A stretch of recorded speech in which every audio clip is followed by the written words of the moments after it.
Bonjour chers amis. Pernette du Guillet est née à Lyon, ça c'est sûr. Mais quand? On l'ignore. D'après diverses sources, on hésite entre 1518 et 1520. Vu qu'il y a la même incertitude avec Louise Labbé, on en vient à se demander ce que consommaient les officiers d'état civil de Lyon au début du XVIe siècle. En même temps, à l'époque, c'était les curés. Donc, ça devait y aller sur le vin de messe. Mais revenons à Pernette. En 1536, elle a alors 16 ans, si on dit qu'elle est née en vin, et devient l'élève de Maurice Sèvres, né, lui, entre 1501 et 1505, toujours le même flou quant à l'état civil.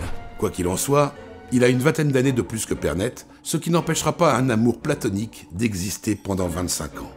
Elle ne sera pas sa maîtresse, mais sa muse. Il y a de la tendresse et de l'admiration de part et d'autre, mais les espoirs de concrétisation s'évanouissent au mariage de Pernette avec le sieur du Guillet, impossible de trouver son prénom, en 1538. Les œuvres de Pernette et Maurice se répondent en miroir parfois. Je te promis au soir que pour ce jour, je m'en irai à ton instance grande faire chez toi quelque peu de séjour. Mais je ne puis, par quoi me recommande, te promettant m'acquitter pour l'amende, non d'un seul jour, mais de toute ma vie, ayant toujours de te complaire en vie.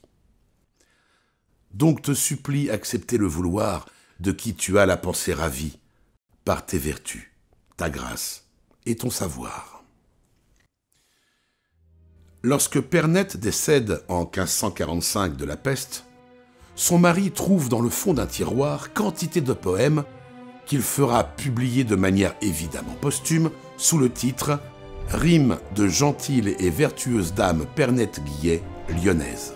Le volume sera réédité 3 fois entre 1545 et 1552, avant d'être totalement oublié jusqu'au XIXe siècle.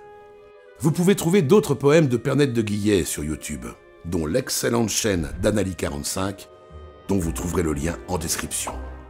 Chers amis, je vous dis à bientôt. Ciao.